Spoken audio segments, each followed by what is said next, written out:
De paix. De paix. Nous avons absolument besoin de paix. La Côte d'Ivoire a besoin de paix. Aujourd'hui, on peut dire que tous les Ivoiriens aspirent à la paix. Parce que ce que nous avons vécu ici, c'est des choses que pour les populations ne seront inoubliables. Pour limiter, je dirais bien pour limiter les dégâts, j'ai préféré rester à Dieucoué, au plus fort de la crise, même pendant les combats, rester aux côtés des populations afin de les rassurer, afin que le pire soit évité. Avec les amis humanitaires, les organismes et les structures humanitaires, ensemble, on a pu juguler la souffrance des populations. Une personne qui a faim, une personne qui a soif, une personne qui a froid, une personne qui demande quelque chose pour se vêtir, pour manger, pour pouvoir se coucher, à l'intérieur d'elle-même, elle n'est pas tranquille. Alors c'est ça justement, pour nous c'était ça le plus important.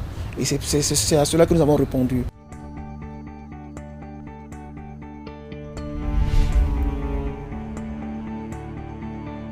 Je crois que le monde a le plus besoin de la santé et surtout la santé.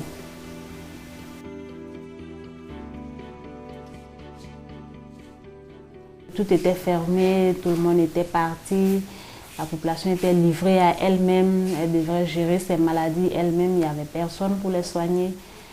Donc la crise a beaucoup affaibli la région. Les organismes internationaux qui sont arrivés, ils ont réhabilité le centre, équipé en matériel, tout a été refait.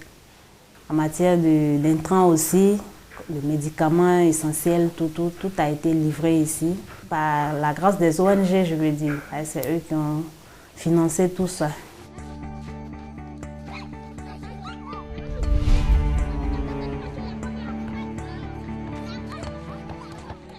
De l'éducation. Le monde n'a plus besoin même de l'éducation. L'éducation des enfants, ça part d'abord, c'est la base humanitaire, la base de l'humanité. En 2006, je venais ici, l'école même était délabrée. Il n'y avait pas de puits, il fallait traverser de longues distances pour au moins se prendre de l'eau. Et aujourd'hui, voilà, les ONG, les actions qu'ils amènent, mais l'instituteur à l'aise, et c'est ce qui permet, avec cette aisance-là, c'est ce qui permet de donner au moins leur bonne connaissance aux enfants.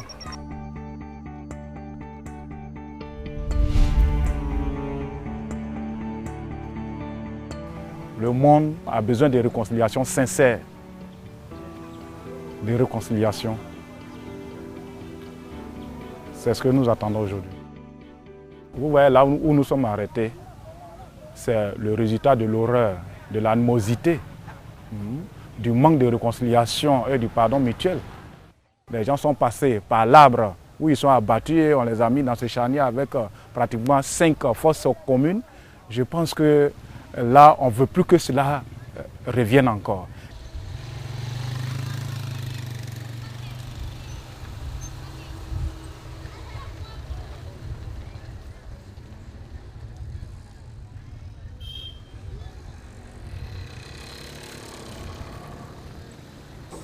De la réconciliation. Rien que la réconciliation. Pour arriver à la réconciliation, il a fallu qu'il y ait des volontaires.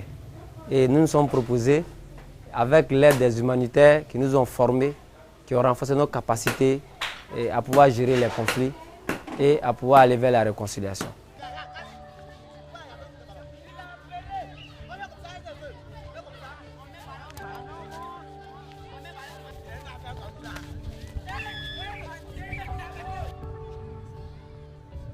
La Côte d'Ivoire a besoin de plus de cohésion sociale.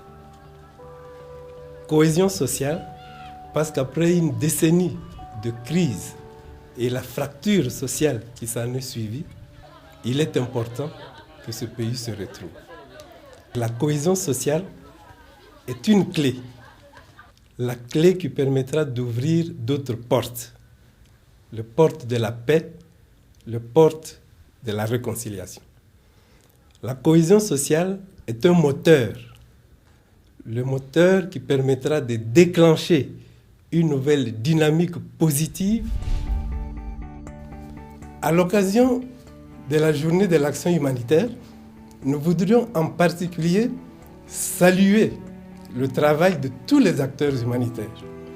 même ici en Côte d'Ivoire, aux heures les plus sombres de la crise, il nous a été donné de voir des lueurs d'espoir, des éclairs de générosité, des actes héroïques d'acteurs humanitaires nationaux, certains anonymes, d'acteurs humanitaires internationaux qui soulageaient la détresse de populations vulnérables.